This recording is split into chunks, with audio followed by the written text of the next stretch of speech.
Bonjour à tous, c'est Denis de ADBO et je suis très heureux de vous retrouver pour ce nouveau tutoriel où on va voir comment on modifie de manière un peu plus avancée les matériaux de TA Render pour SketchUp.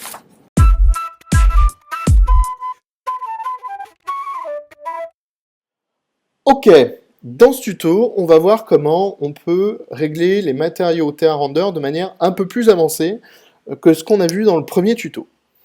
Alors, on va toujours utiliser le même bouton pour éditer les matériaux, et on va par exemple double-cliquer ici sur le sol. Donc je double-clique sur le sol, et là s'affiche une miniature. Donc on va regarder un peu l'interface.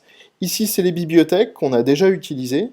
Ici c'est une miniature de notre texture qu'on a actuellement. Alors par exemple ici moi j'ai un sol, mais sachez que si vous cliquez par exemple sur Room, ici vous avez la capacité à choisir par exemple Direct, et je vais faire Refresh, et là on va avoir le matériau qui s'affiche donc sur une boule plutôt que sur un sol. Donc moi il se trouve que sur un sol j'aimerais bien avoir un sol, donc je vais l'afficher sur un sol. Donc ça c'est la partie miniature. Ici vous avez une partie où vous allez pouvoir ajouter des effets. Donc clipping, ça va être des plans de découpe. Si par exemple vous avez une texture en forme de feuille et que vous aimeriez que votre ou de la dentelle et que vous aimeriez que votre texture, votre face, elle soit découpée le long de cette forme, c'est ici que ça va jouer. Displacement, c'est pour faire des variations de volume. C'est très utilisé pour les tapis et les murs en briques. On le verra pas parce que les réglages sont un peu longs, un peu plus compliqués. Ça fera l'objet d'un tuto à part entière. Émittance, c'est pareil, c'est pour qu'un matériau émette de la lumière, comme par exemple un écran de télé. Médium, c'est pour simuler des effets de brouillard. Ici, là, c'est une petite schéma qui nous résume le matériau actuel. Donc, dans SketchUp, dans TA Render, petite couche, où on va pouvoir empiler comme ça différentes couches et les multiplier. Alors, pour l'instant, on va rester très simple. On va garder qu'un seul matériau. On voit que le point jaune ici montre que c'est une couche basique. Donc les matériaux basiques, c'est les matériaux de base.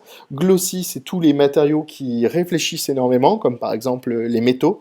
SSS, c'est plutôt pour des matériaux un peu complexes comme de la peau. Thin Film, c'est pour tout ce qui va être très fin, puisque les matériaux tous les matériaux fins, où du coup la transparence a un autre effet. Et Coating, c'est pour ajouter une couche de vernis sur un matériau existant. Alors c'est ce qu'on va faire ici pour ajouter de la réflexion sur notre sol. On va cliquer sur Coating. Et donc là, l'interface Coating nous montre qu'en fait, dans l'interface, on voit bien que ça a ajouté donc, une couche de vernis. Ici, je vais aller dans l'onglet Structure. Donc là, j'ai la couche Coating de sélectionner par ce petit rond jaune, et je vais aller dans l'onglet Structure. J'ai une roughness, une rugosité qui est à 10. Je vais la passer à 0 juste pour voir ce que ça fait. Et bien là, on voit qu'avec une roughness à 0, j'ai une réflexion absolument parfaite dans mon sol. Moi, c'est pas trop ce que j'ai envie, puisque j'ai envie d'avoir un peu de flou. Donc je vais mettre une roughness à 50%. Et là, j'ai effectivement pas mal de réflexion, mais d'un autre côté, elle est complètement atténuée par la roughness. Donc là, je vais mettre 40 pour quand même voir un peu le reflet. Alors dans les images commerciales, généralement, plus on met de reflets, plus ça fait propre, plus c'est vendeur. Bon, c'est un peu là un choix artistique. Il ne faut pas s'imaginer qu'on va représenter les choses comme ça l'est dans la vie. Très bien. Ensuite, ce qu'on a envie d'avoir, c'est un peu de relief, parce que je trouve que mon parquet est plat. Ce que j'ai envie, c'est que mes zones sombres de ma texture soient enfoncées dans le sol. Donc je vais cliquer ici sur la couche basique, je vais aller dans Scatter, et je vais faire clic droit sur ma texture diffuse, et je vais faire copie. Donc là, j'ai récupéré ma couche diffuse, et je vais aller dans Structure, et je vais faire clic droit, Paste ici, dans ma couche Bump, pour pouvoir ajouter du bump.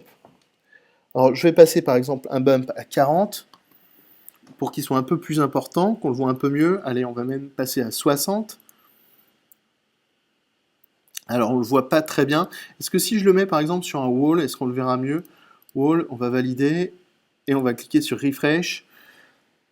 Bref, donc 60 c'est déjà assez important comme bump, on le verra mieux peut-être dans l'image finale, je vais rester à 20. Imaginons le bouton texture, ici ça me permet d'éditer la texture qui est en place. Donc là, on voit que cette texture, elle est composée que d'une seule image qui est ici. Donc je vais cliquer dessus. Et là, je vais pouvoir, par exemple, corriger sa tonalité. Alors sur un bump, ça n'a pas trop d'importance. Par exemple, je vais enlever la couleur. Et avec ma roulette, je fais glisser, je passe à 100%. Et comme ça, j'ai juste une image noir et blanc. En enlevant la saturation, en fait, ça enlève la couleur, ça passe en noir et blanc. Mais si, imaginons que je veux changer la texture de mon parquet, je peux très bien ici cliquer sur texture, venir ici, cliquer sur tone, et sur tone ici, par exemple, j'aimerais bien le rendre un peu plus vivant, mon parquet. Je pourrais augmenter l'intensité des lumières, ou au contraire, le rendre un peu plus noir et blanc, un peu plus fade, en trichant ici sur le côté saturation. On peut travailler aussi sur les autres, etc. D'ailleurs, tiens, on va aller dans structure ici. Donc là, j'édite la texture de mon bump.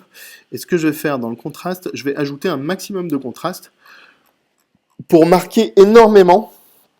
Là, on voit que ma texture, les zones noires sont beaucoup plus marquées, les zones blanches sont plus marquées. Et comme ça, on va marquer énormément le bump. Voilà, ok, je valide. Ici, ce que je peux faire, alors juste, donc là on a vu un peu la base de l'édition des matériaux dans Thea Render. Il y a deux choses qui comptent pour un débutant, c'est la réflexion et le bump. Ensuite ici, je vais double-cliquer par exemple sur mes bouteilles. Donc là, les bouteilles en verre, bon c'est facile, on va appliquer un matériau standard. Ici, là, c'est pareil, on va appliquer un matériau standard, on va prendre du métal. Métal. Et puis on va reprendre du copper, on le met ici, on valide. Ici sur les murs, on avait déjà réglé des choses, donc ça change rien. Ici, là, allez, hop, on a un matériau Thea Render qui est comme ça. Et ben nous, ce qu'on va prendre, organiser, pourquoi pas, noir, on va voir ce que ça donne. Je pense que tout est dit. Ici, on peut peut-être ajouter un peu de réflexion. Donc j'édite mon matériau. Ah, on voit qu'il y en avait déjà mis, donc c'était peut-être issu de mes tests au préalable, j'avais déjà mis une petite réflexion. Ok, très bien, on ne touche à rien. Ici, on peut ajouter à nouveau du copper, histoire d'avoir quelque chose de bien homogène de partout. Et ben, je pense que là, on a réglé tous les matériaux. Alors ici, par exemple, un des grands classiques, c'est quand je clique, il ne se passe rien.